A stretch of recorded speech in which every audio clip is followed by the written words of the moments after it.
കൊല്ലത്തിന്റെ സ്വപ്ന പദ്ധതിയാണ് ഞാങ്കടവ് കുടിവെള്ള പദ്ധതി. കൊല്ലം കോർപ്പറേഷനിലെ 5 ലക്ഷത്തോളം ആളുകൾക്കും സമീപത്തെ 5 പഞ്ചായത്തുകളിലുള്ള ജനങ്ങൾക്കുമാണ് ഇതിന്റെ പ്രയോജനം ലഭിക്കുന്നത്. ഒരു ദിവസം 10 കോടി ലിറ്റർ ശുദ്ധജലം സംസ്കരിച്ച് വിതരണം ചെയ്യുന്ന ഞാങ്കടവ് കുടിവെള്ള പദ്ധതി 2012 സെപ്റ്റംബറിലാണ് കൊല്ലം കോർപ്പറേഷനും സംസ്ഥാന നഗരവികസന വകുപ്പും കേന്ദ്ര നഗരവികസന വകുപ്പും ചേർന്ന് ഒപ്പുവെച്ചത്.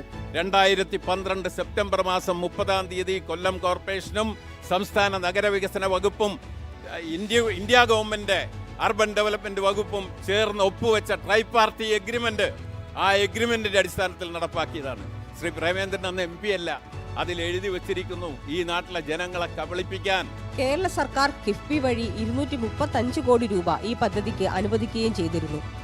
മുകേഷ് MLA അദ്ദേഹത്തിന്റെ വികസന രേഖയിൽ ഈ തുക മാത്രമാണ് കാണിച്ചിട്ടുള്ളത്.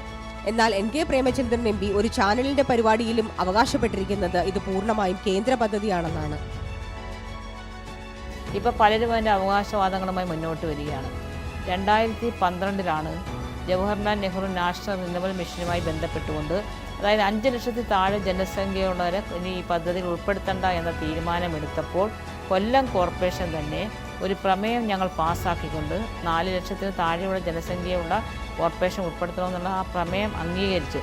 പക്ഷേ ഇന്നിപ്പം നമ്മുടെ ബഹുമാനപ്പെട്ട ഇന്നത്തെ നമ്മുടെ സ്ഥാനാർത്ഥി പറയുന്നത് അത് ഞാനാണ് അത് കൊണ്ടുവന്നതെന്ന് പറയുമ്പോൾ വളരെ അതിശയോക്തി തോന്നുകയാണ്. കാരണം അന്ന് അദ്ദേഹം MP അല്ല, MLA അല്ല, മന്ത്രിയല്ല. 2014 ശേഷമാണ് വീണ്ടും നമ്മൾ ഈ പ്രോജക്റ്റ് മാറ്റുന്നു, അമൃതിലേക്ക് വരുന്നു. അപ്പോൾ വീണ്ടും അന്ന് പ്രധാനമന്ത്രി കിടക്കുന്ന നിവേദനം കൊടുത്തുകൊണ്ടാണ് നമ്മൾ ഈ പ്രോജക്റ്റ് അംഗീകാരം വാങ്ങിയെടുക്കുന്നതും. ജൻറം പദ്ധതിയിൽ അനുവദിച്ച 109 കോടി രൂപ ഈ പദ്ധതിക്ക് വേണ്ടി ഞങ്ങൾ മാറ്റിവെക്കുന്നു. കിഫ്ബി വഴി ആദ്യമായിട്ട് 235 കോടി രൂപ നമുക്ക് അനുവദിച്ച് കിട്ടിയത്. അന്നും ഒരു സഹായവും MP-യുടെ ഭാഗത്തുണ്ടായിട്ടില്ല. 565 കോടി രൂപയിൽ നിന്നും 109 കോടി രൂപ മാത്രമാണ് കൊല്ലം കോർപ്പറേഷൻ്റെ ജൻറം പദ്ധതിയിൽ ലഭിച്ച തുക.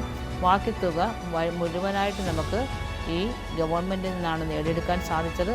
അതിനോടൊപ്പം നിന്ന് പ്രവർത്തിച്ചത് കൊല്ലത്തിൻ്റെ MLAയും മറ്റ് MLAമാരുമാണെന്നുള്ള കാര്യം ഈ അവസരത്തിൽ ഞാൻ ജനങ്ങളുടെ മുമ്പിൽ തുറന്നു കാട്ടുവാനാണ് ആഗ്രഹിക്കുന്നത്.